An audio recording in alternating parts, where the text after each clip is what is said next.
messed up after your. What resonated with you? Oh my God, all of it.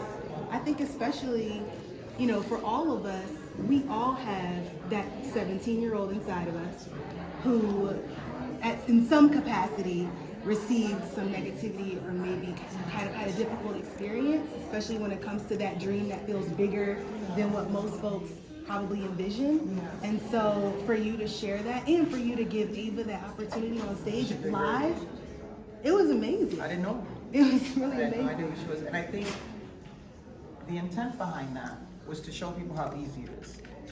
Right? She was in a different place when I asked her about it by the time she did the closing message. And the most important part of that whole thing is what the audience did and what the community did.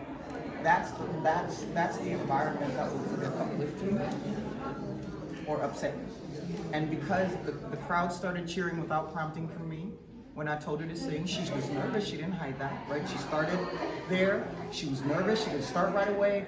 The crowd started cheering her up. I stood behind her, right? Then when she started singing, everybody started singing with her. Like, that literally is the blueprint for either what we all need or what we all need to give. And so the intent was just to demonstrate how simple it is to change the course of somebody's life. In the way that somebody telling her she couldn't sing limited her. I never told her she could sing. I just asked her if she wanted to. And look what happened. Powerful. So we're ready for your question, America. Hi. How are you? I love your energy. I love everything about you. Quick question. Yes.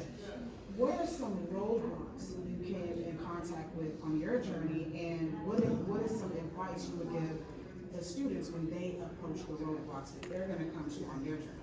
Well, I think at 17 you don't know what the hell roadblock is. Let's be real, right? Like, you're just trying to figure out how to be a person in the world.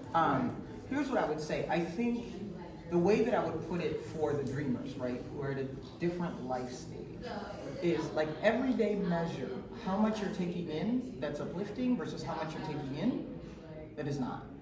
And I say that because whether you're in high school or your first semester of college or your last year of junior high or whatever, those environments are freaking ruthless. Like, everybody there is trying to find their self-esteem, and when they can't, they take it out on you. Right? Like, there's not even any. I think everybody should just get an award for finishing junior high, because that is the gauntlet of nonsense, right? And so I think from where they are in their life stage, they're going to be in those kinds of environments. There's nothing they're going to be able to do about that.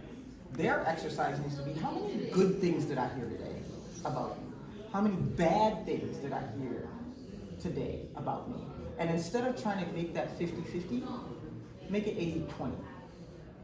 Which means you have to either seek more good things to get to 80 or reduce the number of bad things to get to 20. It's a super simple exercise, but what it will teach them for the rest of their life is who gets permission to exist with you based on what they say. And trying to keep that at 80 to 90% good stuff, 10 to 20% bad stuff, and then just mitigate the risk of that. We'll do some muscle memory teaching about how to exist in the world. That'll matter when they get their first jobs, when they're in a big relationship, whatever that may be, because we don't teach people how to operate in what they're good at. And I would challenge them, if you don't feel like you're at 80% midday, you need to step it up and go find some compromise. BCD from Star 94.5, you're so beautiful. What's the catalyst of that experience that helped you to find this strong, powerful voice right Say now? that question for me again? What's the catalyst or experience that helped you to find your voice that you have right now? I had a psychological breakdown when I came into the D&I job and took a 60-day leave where I was super angry that I was psychologically paralyzed even though I wasn't. I bottomed out. I lost focus. I was in crisis. And I came out of that moment, not enlightened. Like, everybody thinks I came out like a halo and Cupid. It didn't happen that way. I came out of that moment just convicted about never being that bad again.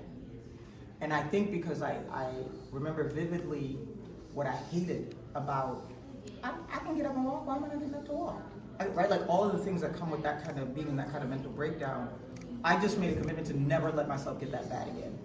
It wasn't even about a plan. It was like, I'm never getting that psychologically paralyzed again. And after taking 60 days off at work in a C-suite position, walked into the CEO's office and he was like, you ready? And I'm like, Sure. But it became this exercise of not what I wanted to do, what I never wanted to be true again.